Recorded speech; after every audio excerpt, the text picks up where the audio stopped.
Hey Maniacs, this is your host Matthew. Hope you're having a great day. Before the show starts, I would like to take a few minutes to make a few announcements.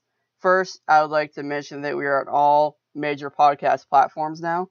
We are on iTunes Podcast, Spotify, Google Play Music, Stitcher, and our own YouTube channel. Go ahead and subscribe to all of those. And coming soon to TuneIn, Blueberry, and digital podcasts. That's right. Anywhere and everywhere that you get your podcast from, you can listen to us. Secondly, I'd like to announce that we have finally launched our Facebook page. It has been under construction for a couple of months now. Still kind of is, but it's open to the public. You can go ahead and like at Cult Classic Mania on Facebook. Go ahead and give us a follow. Go ahead and give us a share. Share it with your friends. Everybody likes bad movies. I like bad movies, so why not just go ahead and share? Lastly, I am working with a producer to get a theme song made for Cult Classic Mania. I know we have the Moans Rock and Roll Horror Show as our theme song right now, but I feel like we should have a curated song just for Cult Classic Mania. You get that stuck in your head, you got the song, you got the image, you know what Cult Classic Mania is. We love you, Moans, but we need a new theme song, and I apologize. Like I said, we just need a new song. But yeah, that's all I got for now. I hope you enjoyed this week's episode, and I will talk to you next week. I wanna believe in things I can't see. Explore the unknown and try to sing in key. Hello, Maniacs, and welcome back to Cult Classic Mania. And welcome if you are just now tuning in for the first time ever. I hope you enjoy the show. Last week I said that I was going to do either Phantasm or Videodrome, but I didn't realize that next episode would be on New Year's Eve because I can't read a calendar, apparently. But anyway, I decided to go with, instead of those two, I decided to go with End of Days from 1999. I did a Christmas episode. I'm going to be doing a New Year's Eve episode. I hope you're cool with that. I know a couple people had mentioned that they wanted me to do Phantasm, but I will get to that sometime. I just want to do a New Year's Eve episode this time. But yeah, I decided to go with End of Days from 1999, directed by Peter Hyams. And yeah, Christ, this movie is a disaster. That is for sure. I'll get to that in a minute. I'll explain why I think it's a disaster and sort of the production of why it was a disaster in production mode. But yeah, it was directed by Peter Hyams. He is known for Time Cop in the movie Outland. It was written by Andrew Marlowe. He did Hollow Man and Air Force One. It was released November 24th, 1999 by Universal Pictures. It has a runtime of about 123 minutes. It is sort of a long movie, but it is a good pace. I will give it that. It was a good pace. Not as much action as I was hoping for, but it did have a good pace nonetheless. I'll get to that in a minute. First, I'm kind of going over a rundown to kind of paint a picture of what this movie is first. The budget, $100 million, and the box office, it didn't do too hot in the U.S., but everywhere else, it made over $200-something million. So it broke even with the budget, and you made some dollars back. That's about all I can say for that. Ratings, again, not too hot, but it was strange. They did have bad ratings, but if you read the comments of like on IMDb or Rotten Tomatoes, people gave it bad ratings, but they're like, this movie's fucking awesome. I love Arnold. And that's about all they had to say about it, because Arnold Schwarzenegger and CCH Pounder are only the two major actors of this movie. But yeah, the ratings on IMDb, there's a 5.7 out of 10. And on Rotten Tomatoes, it had an overall rating of 11%. And Metacritic had only an overall rating of 33%. So I had mentioned in the beginning of the episode that this movie, End of Days, it was a disaster. Production-wise, it was a disaster, and the initial plot of the movie was a disaster. See, initially, the movie was supposed to be a Y2K film, because the movie came out right before Y2K was supposed to happen. But essentially what Y2K was, it was a scare at the end of the century, 21st century, where computer users and programmers, they freaked out, and they thought the computers would just essentially stop working altogether on December 31st, 1999, New Year's Eve. Now that you kind of have the scenario of Y2K and what Y2K was about, I'm going to kind of go over the summary of the movie itself. Jericho Kane, Arnold Schwarzenegger, he is a beat down cop, and he is the main big hero of End of Days. It's a chilling, horrific thriller set at the cusp of the millennium, when the ultimate personification of evil is unleashed upon the world. Kane is unwillingly drawn into a heart-stopping supernatural game of cat and mouse. Now, as the countdown to the end of days approaches, all that stands in the way of mankind's destruction is the salvation of one woman whose fate comes to the rest of Kane's shaky hands. So now that you kind of have the gist of what Y2K was, and I gave you a rundown of the summary, I hope you realize why this movie is already a mess. Because initially it was supposed to be a Y2K film, but they turned it into a religious movie and made it all about religion. Y2K wasn't supposed to be a religious thing, but they ended up making a religious phenomenon, and instead of just the computers just all shutting down. This is why it kind of gets confusing for people that don't understand what Y2K was. So like I mentioned before, the production for this movie, even before going into the actual filming of the said movie, it was a mess. It really was. First, they approached Sam Raimi, which he did Evil Dead and Army of Darkness.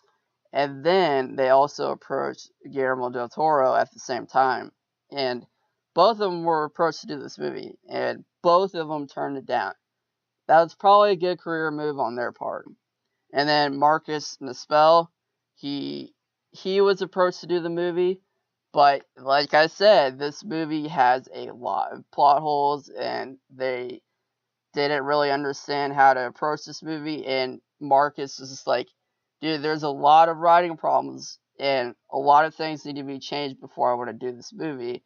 And there was a budget issue too, because it was only $100 million budget. It's a small budget for a Universal Pictures film. So you already know this is going to be a bad movie when they have 3 different directors be approached for this movie, and all of them turn it down. And these weren't small-time directors. These are pretty major directors that they have their foot in the door. They know what they're talking about. So when all 3 of them say, hey man, this is a bad idea, you probably shouldn't do it. Now that they finally have their director issue kind of settled out, another issue that they had was finding a lead guy to play Jericho Kane. Jericho Kane was originally supposed to be played by Tom Cruise. Again, like, if your main focus is on Tom Cruise, you know, especially in 1999, you know it's going to be a bad movie. And I know it sounds like I'm dogging on Tom Cruise. Tom Cruise is a good actor, but Christ, like, it seems like he doesn't try to act, but when he tries to act, he's a really good actor. It's just that most of the time he doesn't try to act. But Tom Cruise, he did make a good career move and turn this movie down. He decided to do Magnolia, which did great in theaters, by the way. It got like an 83 overall percent on IMDb. And eventually they decided to go with Arnold Schwarzenegger. And Arnold was a great addition to this movie. I will say that. He's like Tom Cruise. When he tries to act, he's a good actor. But when he doesn't try, it turns out dog shit. But he was a good addition to this movie. I will say that. And even Arnold was like, this is going to be a bad movie. He's like, he thought Peter Hyams was the wrong director. But Jim Cameron, he was the director for Titanic and Avatar and the Terminator movies. He recommended this dude. He's like, yo, you should probably do this movie. It'd probably be a good career move. You can work alongside Arnold. And so Arnold was like, he thought he knew what Jim was talking about, but it wasn't entirely Peter's fault. There was still already a lot wrong with this movie. It wasn't entirely his fault. I also forgot to mention that they have this terrible soundtrack for this movie as well. It's just loaded with industrial metal and dad rock. It's just, the featured track is Guns N' Roses. Oh my god. And this is at the time before Chinese Democracy came out, but it was the time Guns N' Roses had already broken up. So there was no original members in the band, and it was just Axl Rose. And apparently they were really psyched about having Guns N' Roses as the main soundtrack. So I mentioned at the beginning of the episode that this movie is sort of long, and it is. It's about 2 hours and 5 minutes. But like I said, it's also a good pace, and just a whole bunch of other terrible butt rock bands, Power Man 5000, Rob Zombie, all these terrible bands. You definitely know it's going to be a bad movie when you have a terrible soundtrack to part with it. It's dialogue heavy, there's not a whole lot of action, and not as much as I was hoping for, but it isn't like a long movie where it's a slow burn and you just get annoyed towards the end where you don't want to watch it. I don't know about you, but I absolutely cannot stand slow burn movies. I will not watch it if someone says, oh, it's a slow burn, but you're going to love it at the end. No, I'm not. So now that you kind of have the gist of what End of Days is about and the production issues that went through, I'm going to go ahead and go scene by scene through this movie, my thoughts on it, because this sort of is a long movie, like I said, so this is going to be a long episode. But, so yeah, I'm just going to dive right into this movie. After the title card, we get a location stamp of Vatican City, Rome, and the date is set for 1979. It starts out with a man pulling out a scroll from a canister, and all he says is the eyes of God.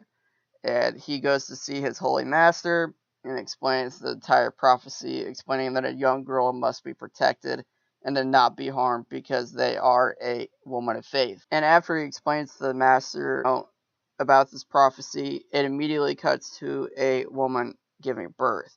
After the baby is born, they take the baby down to the basement of the hospital, and you think at first they're just examining the baby, but they're performing some type of ritual on her. They see that she has a marking of a rattlesnake on her arm, and they say that she's the prophet or something like that, and they perform, like I said, they perform a ritual where they cut a rattlesnake open to cause it to bleed, and they let it bleed all over the baby, and they strangely feed the baby the rattlesnake blood, and after all is said and done, they're like, oh, what are you going to name your child? I'm going to name her Christine. Before I go into this next scene, I would like to mention that the transitions in between scenes, they're not fluid. They just seem to jump from one scene to the next really quick. There's no transition. It's very sudden. Immediately after Christina is born, it shows another timestamp and another location. It shows present day New York City, and the date is timestamped for Tuesday, December 28th, 1999. And while this is transitioning, it's showing a sky view of New York and going around. There's a radio announcement explaining that there's only 3 days left until the end of the century, and the big party all starts in Times Square. And then, so after the time card and all of that, it shows a street view of a street somewhere in New York where there is an earthquake. The ground is shaking, and it shows the manhole, and there's just fire that explodes throughout a manhole and destroys a bunch of property. It doesn't kill anybody, luckily, but there's just cars everywhere that are destroyed, debris everywhere, and that's that. And again, whenever it cuts to this next scene, there's weird transitions that happen. But it cuts to this nice restaurant in New York City where there's an invisible creature flying around, and it comes from the outside. And while it's showing that creature flying into the restaurant, there is a man who is played by Gabriel Byrne, who ends up being Satan later on. They show him going into the bathroom from his date, and he's just freshening up, I guess, and the invisible creature, which ends up being a demon, overtakes Gabriel Byrne's body, and eventually he becomes Satan. Yeah, after the demon overtakes Gabriel Byrne's body, he walks out of the bathroom, and for some reason, for one reason or another, he walks out and he walks up to this random blonde woman and starts groping her breast and making out with her. It's really strange, but whatever.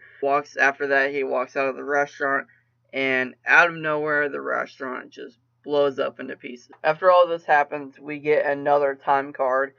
It says December 29th, 1999, and between every time card that we get, we always get a radio announcer for some reason. I don't know why, But there's a radio announcement where they are briefly just discussing what Y2K is. I know people at the time knew what Y2K was, but I wish that they really honed in on what Y2K was at the time and just really talked about it more. So after the time card transition, we are cut to a dark New York City apartment where we are finally introduced to Jericho Kane. And Jericho Kane is, again, played by Arnold Schwarzenegger. I mentioned earlier that Arnold was a great addition to this movie. He played his role. He's known as the action guy. He really gets into his character if he is playing an action hero. Now, introduced to Jericho finally, and we are in his apartment. He's about to wake up, and for some reason or another, he gets his gun, starts to load it up, and he's wanting to shoot himself in the face. He has it aimed right at his forehead.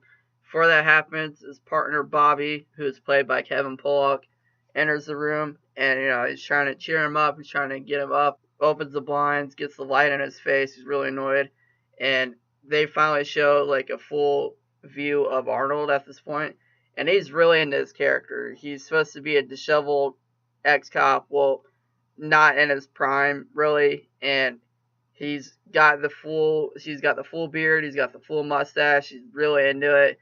He's got leftover Chinese food on the table, and he's got this smart ass partner, Bobby, but he's really motivating, he's really nice, trying to help him out. Jericho finally gets up and he goes over to his kitchen and he makes this really gross protein shake. I can't stress enough how gross this is. It's like, I think he gets like yogurt, and then he goes and gets leftover Chinese food from the fridge, and he picks some, I think it's like a Rice Krispie treat or something like that, or a piece of chicken off the floor, and just mixes all this shit together, and I think he puts coffee in it or something like that. Arnold turns around and he's just looking at Bobby, and Bobby just looks disgusted, and Arnold just says, "Breakfast is the most important meal of the day." It's honestly disgusting though, watching him drink it. I wanted to puke. And I'm going to go ahead and insert the clip if I remember to while I'm in editing. I'm going to insert the audio clip for it because it's just a funny scene. I was just putting myself together. That's going to take a lot more pulling. Oh, You are looking very sharp this morning. thanks. You're welcome. You have about 5 minutes to get ready. Here. There's enough caffeine in this to kill an elephant. How to get you started. So what's the day? Transport. Anyone special?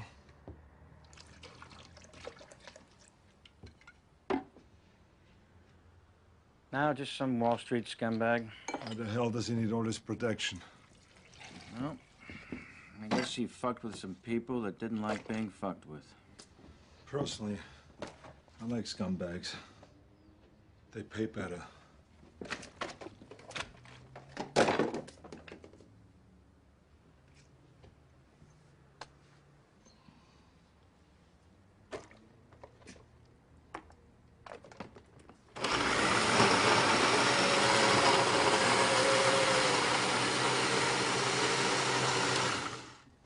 They say breakfast is the most important meal of the day.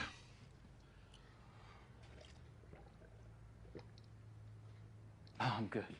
And while Arnold is drinking his gross-ass breakfast shake, Bobby is explaining that he and Jericho are on protective detail for an investment banker. And while they're on protective detail for this investment banker, he notices there is some type of shooter on top of the apartment building across from wherever this person's place of employment is. And there is a crazy homeless man who shoots Arnold. But luckily, Arnold doesn't die. He has a bulletproof vest on, and it's just barely grazed through him. There. At our first typical badass Arnold action scene, and they're fighting on the roof. He's chasing after the homeless man. Eventually, they try to get onto the helicopter that they had flying above as a lookout, and Arnold jumps up on the rope of the helicopter, but also the homeless man that tried to shoot Arnold, he jumps up on and grabs him as they're fighting, so they're just flying around, just having this all-out battle on the helicopter rope. And eventually they fall down. They fall down safely onto the ground. And then it cuts to where they're running through looks like the train station, and they meet and face off there. This is when we finally get a good look of the crazy homeless man, and the crazy homeless man is known as Thomas Aquinas, who is played by Derek O'Connor. And all he says whenever he faces Arnold, he says, "What shall I say? It's been 1,000 years. The dark ages have risen." And Arnold is just confused as hell. And he just says, and Arnold just shoots the homeless man, and he realizes that, this crazy homeless man is a priest. Luckily, Jericho only shot Thomas in the kneecaps. He's probably only paralyzed, but he's not dead at this point. And, this is where they're investigating the crime scene. And this is where we're introduced to Detective Francis, who is played by CCH Pounder. And she's the lead detective on this crime scene. She's going over the crime scene with Arnold, talking to him, blah, blah, blah. And she really has it out for Arnold. She does not like him at all. And, Arnold is explaining what the priest said to Arnold before he shot him. And CCH Pounder just looks at it weird, and she explains that the priest didn't have a tongue. It would have been impossible for him to actually speak to Jericho. And at this point, obviously, I'm confused, and Arnold is confused, and it's just like, that's not possible. I heard him say it. And obviously, CCH Pounder just thinks Jericho is crazy as hell. It cuts to the next day where Jericho and Bobby are investigating a lead where they get a tip on Thomas's sanctuary, and it's just a gross New York City squat. It's very unkempt and it's disgusting. But this is where they get a bulk of their leads for this insane crime, and basically it explains the end days further. There's also a shelf full of random knickknacks, and they also find. This is where you find the first glimpse of modern day Christine. I had mentioned in the beginning that there was a baby being born, and they said that her name was Christine, and this is the Christine that they're talking about. But Thomas the priest, he has a picture of her in his little sanctuary. While all this is happening, Detective Francis, who is played by CCH Pounder, her and her team barge into the sanctuary, pointing guns at Jericho and Bobby like they're about to shoot him. And, he's like, Arnold and Bobby are like, "Don't shoot, we're just investigating the sanctuary." And Detective Francis goes on, and she claims that she knows more about Thomas than Jericho ever did. And while they're investigating, they found out that the priest was having a quote-unquote spiritual crisis and left the church and disappeared into the sanctuary. Like I mentioned in other previous scenes, there are these weird transitions, and they don't really flow well with each other. And immediately cuts to a train scene where we are officially met with Christine, who is played by Robin Tooney, and she is on a train and is met by this gross, disgusting creature. His name is Albino, played by Victor Bernardo, and Albino just says, "He's coming for you. He's gonna fuck you, Christine. He's gonna fuck you, don't you know?" And then Christine just slaps him, and he breaks apart, but apparently this is when we're also introduced that she's having these weird visions, and she just all dreamed this in her mind, and she's just screaming for no reason on the train, and she looks like a crazy person. Everyone's just staring at her. Everyone's just like, "What the fuck is wrong with this girl?" While it shows Christine going home, it shows later that night, Jericho is sort of contemplating his faith and thinking about his faith. And while all this is happening, he pulls out a Bible, and he is thinking about the passage that Thomas had said to him right before he shot him, where he says, "It's been 1,000 years, the dark ages have risen." And he also reads in that passage, in the Bible passage that he's looking up, it says, 1,000 years has ended, Satan should be released out of his prison. And the number's 207. While all of this is going back and forth from Jericho to Christine, it shows there's another scene where Christine calls her doctor, and I think she may have a Xanax problem. I don't know, but she thinks it's for anxiety and stuff like that. But the doctor is just prescribing her like chill out the visions that she's having. But she calls her doctor and says, hey, I've had another one of these weird visions. I don't really know what to do. And people are playing it off. They're like, oh, you're a special person, Christine. Don't worry about it. Just take another Xanax, because taking a Xanax is going to solve all your problems. It's just like, yeah, calm down. Take a Xanax. It just reassures her. It says, it's all in her head. It's something that she manifests, and if she doesn't think about it, it goes away. Further into the night, it cuts to a scene where Jericho is going to a Catholic church. He is meeting with a Catholic priest who goes by the name of Father Kovac, and played by Rob Steiger. And he apparently knows the homeless priest Thomas, who started the shooting. Jericho asks the father if Thomas was looking for anyone, and the father says yes, and then Jericho asks who is Thomas working for.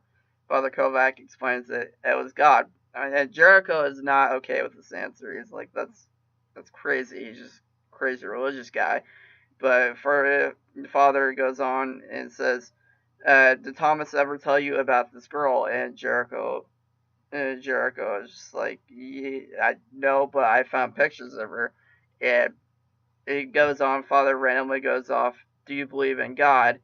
And this is when Arnold explains that he lost his faith a long time ago to a tragic accident. And after Jericho explains that he lost faith some time ago, Father isn't complacent with that answer. He just storms off and says, I will not answer any more questions until you believe in God, blah, blah, blah. And, Jericho is not happy that Father stormed off, so he goes to the basement where he isn't allowed. And there's this really strange scene where they find an old woman laying on a bed who's played by Eve Segal, and she's tied up to a bed, and they're performing some weird ritual on her, and the father is telling him to go. Then we are shown Satan again, who again is played by Gabriel Byrne. He's walking down the streets of New York and goes up to some house, and this is where we are met with the head priest, and who is played by Udo Kier, and where he's having dinner with his wife, who's played by Lynn Sager, and a daughter, Linda Pine.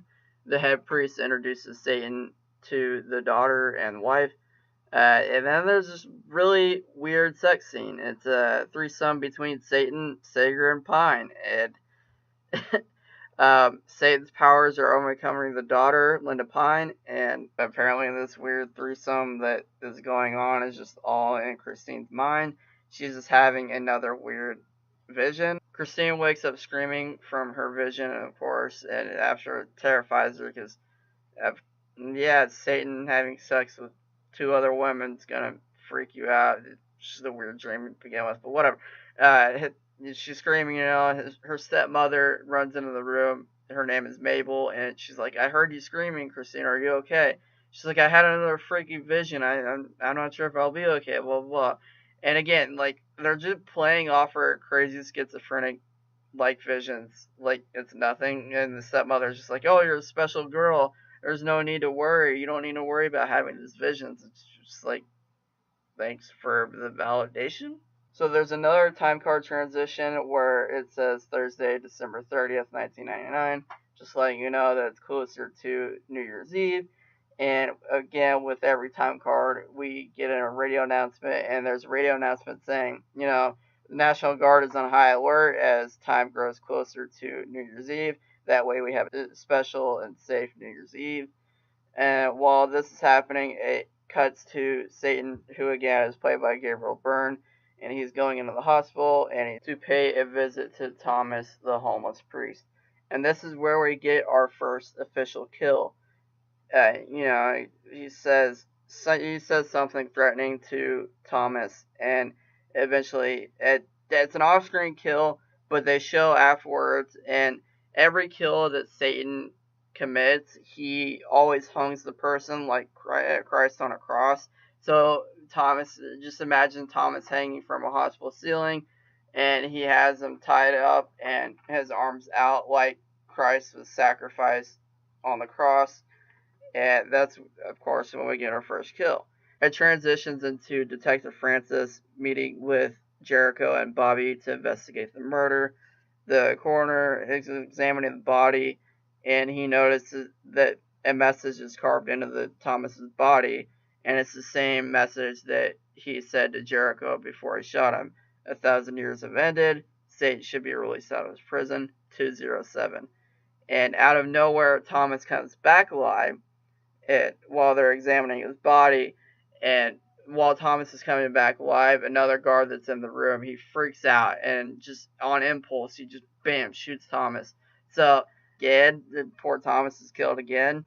But Jericho is not happy with this investigation so far. So he is reluctant and wants to investigate Christine again. And it cuts to Christine in her bathroom. This is where, again, she's having another one of her psychological visions. She sees a whole bunch of blood on the floor and freaks out of nowhere.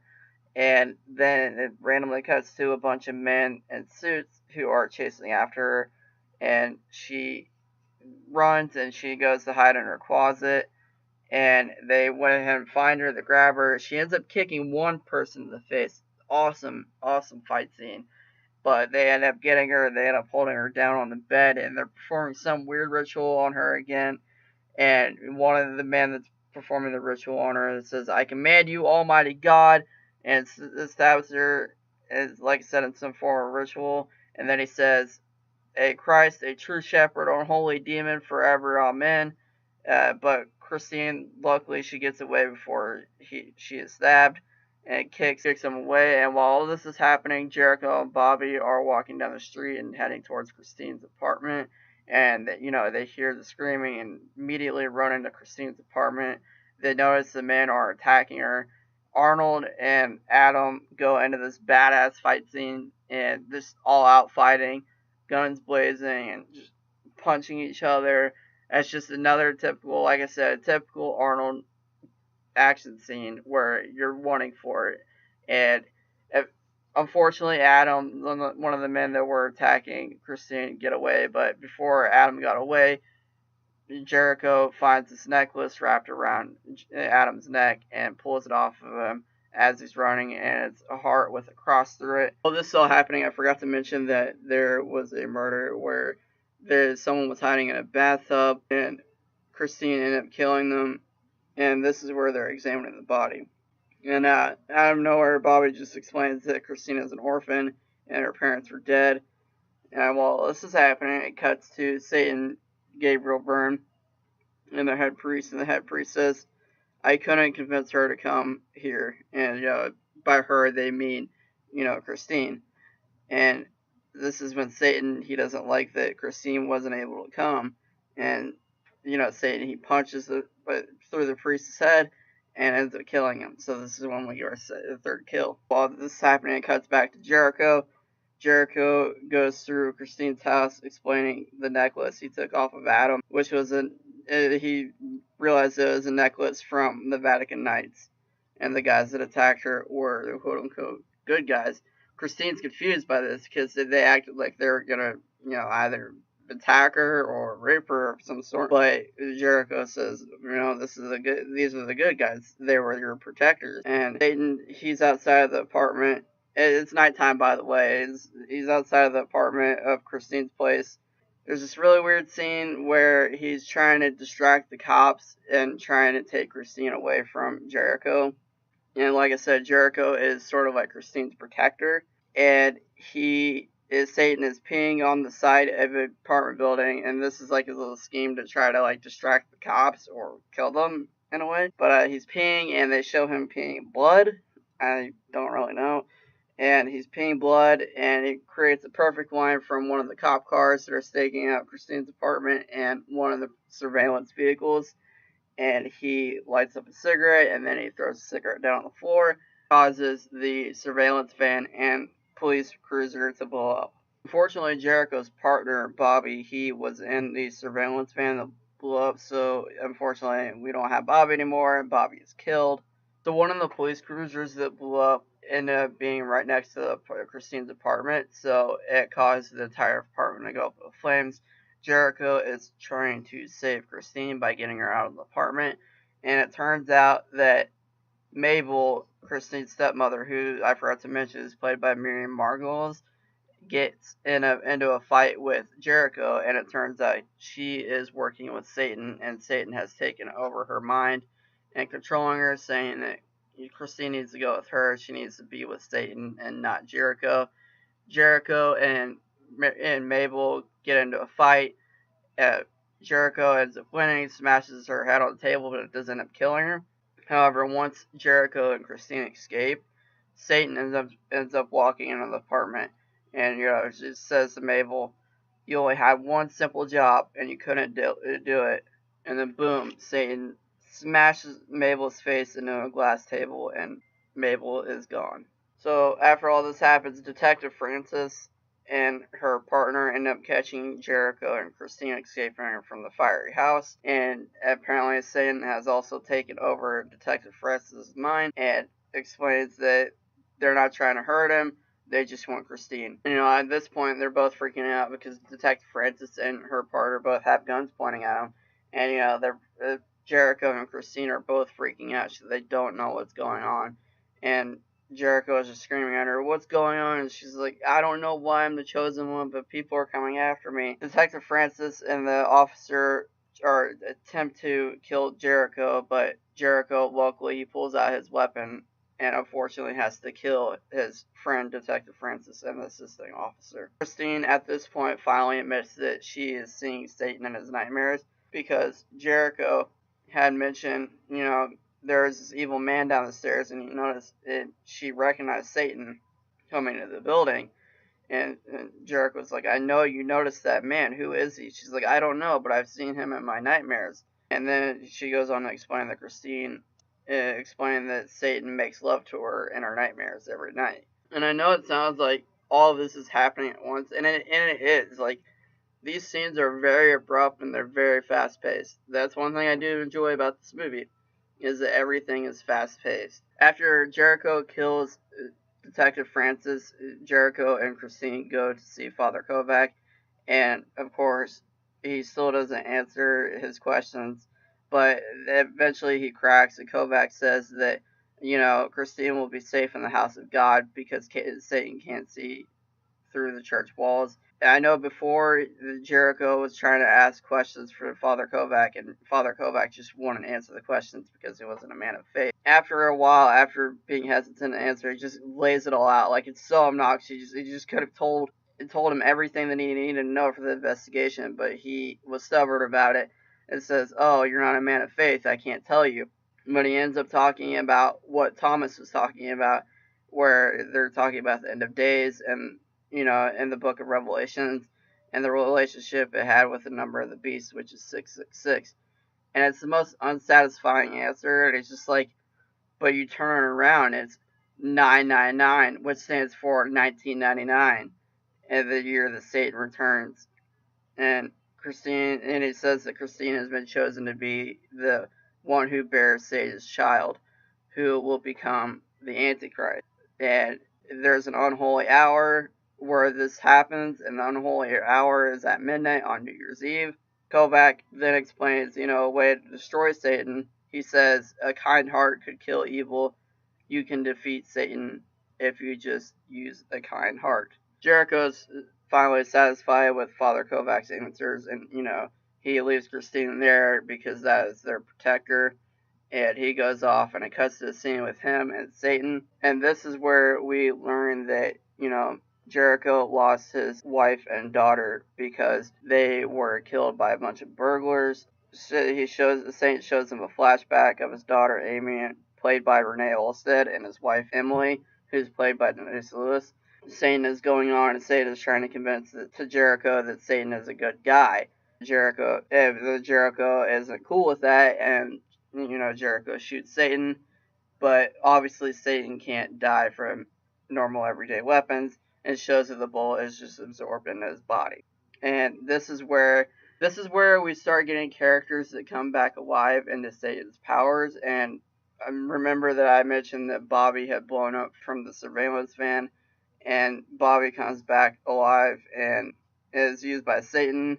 Before that happens, though, Satan and Jericho get into a standoff fight, and he ends up pulling Satan, and Satan tries to pull Jericho up after he falls out of a window, but doesn't want Satan's help, so Jericho grabs Satan and pulls him down and throws him off of the windows, pulls him off of the balcony, and he falls to the ground.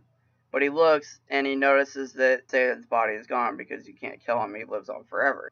After that, he's confused that Bobby is still alive, and he shoots Bobby to make sure it's really him, and he just freaks out that he's really alive, and he's like, after he shoots him, he's convinced that it's actually Bobby. Jericho and his partner Bobby, they go to try to get Christine. However, in the process of trying to get her, that also cuts to Satan. He shows up looking for Christine at St. John's Church. Everyone's trying to stop Satan from grabbing Christine, so the Vatican Knight jumps in front of him, and Satan ends up killing the Vatican Knight by grabbing the cross that he's holding up in front of Satan and stabs the Vatican Knight, kills him. And then there's another cardinal that is trying to also stop him from running up, who is played by Michael Hagen, and he does not want anything to do with him, so he just snaps his neck and kills him. And then while all this is happening and they're getting Christine, Bobby ends up taking Christine and leaving Jericho behind. And this is whenever I thought at this point Jericho was done for. I'm like, are you really going to kill the main guy at this point? Yeah, I just would have been done and turned off the movie. But no, they end up not killing him. And they just end up beating, it's just a group of people that Satan had controlled and ended up beating Jericho to almost to death. It shows up during the fight whenever Jericho is laying on the ground all bloody. And he says, I'm sorry, man, but you should have taken my offer. You could have been happy for once in your life. And it's sort of like how he tried to kill Thomas by crucifying him and hanging up on the hospital ceiling. Him and his group of minions that he has, they pretty much try to crucify Jericho by hanging him on the side of an apartment building and has his arms out like that he's being crucified on a cross, but he's just hanging from a building. At this point, we're really getting to the climax of the movie. We get another timestamp that says Friday, December 31st, 1999, New Year's Eve. This is where the night of the unholy hour is going to strike. Father Kovac, priest that he was talking to during the investigation, he finds Jericho hanging like he's being crucified, and he somehow helps Jericho down. And then it briefly cuts to the Pope, who is played by Mark Margolis, and the Pope's advisor. And the advisor says, he has the girl. We have failed. And the Pope responds, it is in our darkest hour that we must have faith. Then it cuts to Father Kovac and Jericho and a bunch of his communion or whatever back in the church basement, stitching up his wounds and saving him. Jericho, he's reluctant. He doesn't want to be there. He believes he needs to be saving Christina and protecting her. So he ends up leaving the church basement, going to the police station, and there's just randomly the montage of him just grabbing a bunch of weapons, where he's angrily greeted by his boss Kellogg, who's played by Jack Shear, and it's just this weird moment of him grabbing a bunch of weapons, and there's not really any dialogue. I also mentioned before that there's just unanswered reasons of how all these people keep coming back alive, but another one of those instances happened where Detective Francis, she comes alive again somehow. It's nighttime too, by the way, and Jericho is spying on her, following her around. They end up going to the place where Thomas's sanctuary was, the old homeless man, and Jericho finally realizes that they end up taking Christine from whatever Bobby, left Jericho behind and took Christine. They see Christine laying on a stone bed with Satan on top of her, and while this is happening, there's a crowd surrounding them, watching them as Satan is on top of Christine, and Detective Francis sees Jericho in the crowd, and she weirdly tries to kill Jericho again, but of course, you can't kill the main character midway through a movie. Jericho ends up killing Detective Francis again. Jericho takes Christine as a hostage as a power move with Satan, but Satan again tries to use Bobby as sort of like a leverage. Bobby is pointing the gun at Jericho. However, Satan doesn't like how Bobby is operating, what he's doing with his job, so Satan ends up killing Bobby because he didn't listen and ends up burning him alive. This is where we get the badass Jericho and Satan fight. This is the final battle. Satan is chasing Jericho and Christine through a train cart, and while this is happening, Satan is chasing after him, but he's scaling the side of the train, and there's a motorman who's played by Walter Hune, and while Satan is hanging off the side of the train car, he notices that the motorman is there, looking over the train, and Satan punches through him and ends up killing the train watchman. At this point, Satan is finally in the train car, and they're battling out. Jericho is finally able to separate the train car and pushing Satan out into the separate train car as it going backward. And he shoots a big explosive, it's a silver bullet of some type, and shoots it at the train and causes the train to completely blow up.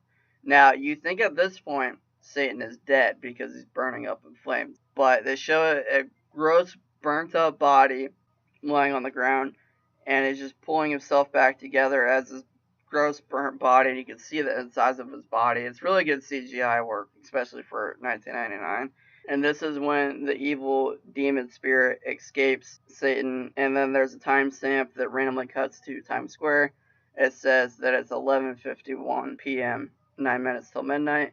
This is when Jericho ends up surrendering himself to God, and he says, "Please, God, help me, give me strength." And this is sort of like when in the beginning, everything started to shake, and the manhole caught fire.